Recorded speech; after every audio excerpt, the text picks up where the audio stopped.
ఈరోజు ఒక మహానాయకుడు, ఒక గొప్ప నాయకుడు, ఒక మహానుభావుడు మన జగన్మోహన్ రెడ్డి గారు, మన ముఖ్యమంత్రి గారు ప్రజల కోసం, ప్రజల కష్టాలు తెలుసుకోవడానికి పాదయాత్ర చేసిన రోజు ఇది. దాదాపు 3648 కిలోమీటర్లు నడిచి ప్రజల యొక్క కష్టాలు తెలుసుకొని ఆయన నవరత్నాల రూపంలో ఒక మేనిఫెస్టో తయారు చేసి ఆ మేనిఫెస్టోని భగవద్గీత అని, ఖురాన్ అని, బైబిల్ అని ఆయన స్మరించుకుంటూ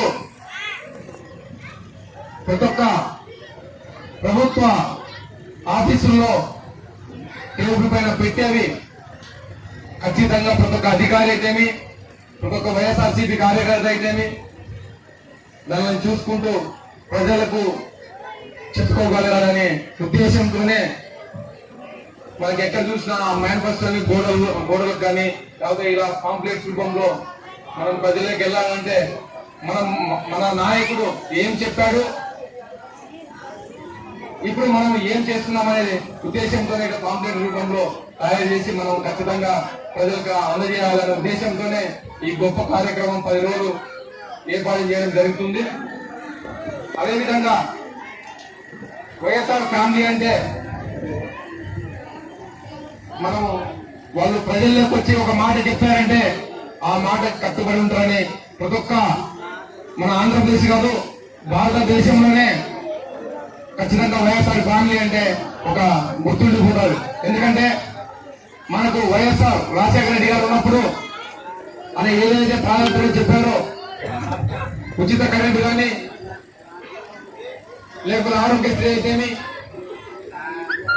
రైతుల కష్ట ఫీజు రియంబర్స్మెంట్ అయితేమి, ఇలాంటివి సంక్షేమ పథకాలకి నాంది పలికి రాజశేఖర రెడ్డి గారు దేవుడే కూర్చున్నారు. సంక్షేమ పథకాలంటే దేశంలో ఫస్ట్ నాంది పలికిన వ్యక్తి మన రాజశేఖర రెడ్డి గారు. తర్వాత మనకు ఆయన చనిపోవడం, మళ్ళా మన ఆంధ్రప్రదేశ్ చాలా గడ్డు పరిస్థితులు, ఏదో మభ్యపెట్టి 600 హామీలు ఒక 600 పేజీల బుక్ రాసి ప్రజల్లోకి వచ్చాడు 2014లో. వచ్చి మనం కూడా నమ్మిన తర్వాత ఆయన మనల్ని సముద్రంలో ముంచాడు. ఒక హామీ కూడా నెరవేర్చక ప్రజల్ని మభ్యపెట్టి అధికారంలోకి వచ్చినాక ప్రజల్ని ఎవరిని పట్టించుకోలేదు.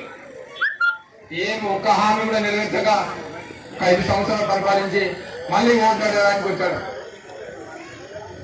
గారు పరిపాలన చేస్తున్నాం. ఎందుకంటే మనము గ్రామ స్థాయిలోకి వెళ్తే ప్రతి ఒక్క గ్రామంలో సచివాలయం వ్యవస్థ, రైతు భరోసా కేంద్రం, విలేజ్ క్లినిక్, ఒక అంగన్వాడీ సెంటర్, ఇలాంటివి ప్రతి ఒక్క గ్రామంలో వెళ్ళినప్పుడే అవి కనబడుతున్నాయి. పరిపాలన అంటే ఏదో అమరావతిలో ఒక పెద్ద బిల్డింగ్ మాటకు నిలబడి కట్టుబడి ఖచ్చితంగా ప్రజలకు నెరవేర్చాలి. అంతేగాని ఎలక్షన్ ముందుకు వచ్చినప్పుడు ఎలక్షన్ లో మాట చెప్పేసి మళ్ళీ ఎలక్షన్ తర్వాత డబ్బులు ఇచ్చడం, ఓట్లు వేయడం కాదు. గత పరిపాలన దాదాపు 60 సంవత్సరాల పరిపాలన అలాగే జరిగింది. మన కోడుమూరు నియోజకవర్గానికి వస్తే వచ్చినమ్మడే మనకి కోడుమూరు టౌన్ లోనే కొత్త బస్ స్టాండ్ నిర్మాణం జరిగింది. ఎప్పుడు ఆ కొత్త బస్ స్టాండ్ పోతే అసలు ఎంత దారుణమైన పరిస్థితులు ఉన్నాయంటే కోడుమూరు టౌన్ లోనే అంత 40 సంవత్సరాల నుంచి దాన్ని ఎవరు పట్టించుకున్న దారుణాలు మన ముఖ్యమంత్రి గారు దృష్టికి తీసుకోవడం ఇమ్మీడియట్ గా 6 నెలల లోపలే అది మంచిగా అభివృద్ధి కార్యక్రమంతో కొత్త బస్ స్టాండ్ నీట్ గా తయారైపోయింది. అదేవిధంగా ఎక్కడ చూసినా కోడుమూరు నియోజకవర్గంలో మనకి సీసీ రోడ్లు లేవంటే అన్ని చోట్ల మట్టి రోడ్లు డెవలప్ కాక వర్గపోరు వల్ల చాలా గ్రామాల్లో అయితే మట్టి రోడ్లు ఉండిపోయినాయి. మన ముఖ్యమంత్రి గారు వచ్చిన తర్వాత ప్రతి ఒక్క గ్రామంలో సీసీ రోడ్లు వేయడం జరిగింది. దాదాపు 60 కోట్ల నిధులు మనకి కోడుమూరు నియోజకవర్గానికి ఏర్పాటు చేశారు. అదేవిధంగా ఈ మధ్య కాలంలో మొత్తం టోటల్ గా మన వర్షభావం ఎక్కువైపోయి దాదాపు రోడ్లన్నీ చెడిపోతే పెంచికలపాటి నుంచి మనకు కంపాడి వరకు, బెలగల్ మండలం వరకు, తర్వాత అదేవిధంగా సుంకేశ్వరం నుంచి నాగలిన్న వరకు మన ఇక్కడ మన ఇట్లా 3 రోడ్లు 3 సంవత్సరాలు, ఈ రోజుకి 3వ సంవత్సరం ఇది. కాబట్టి మనమందరము పరిపాలన మన ముఖ్యమంత్రి గారు ఏ విధంగా చేస్తున్నారో ప్రజల్లోకి తీసుకువలసిన బాధ్యత మన కార్యకర్తలది, ఖచ్చితంగా వాలంటీర్ వ్యవస్థది.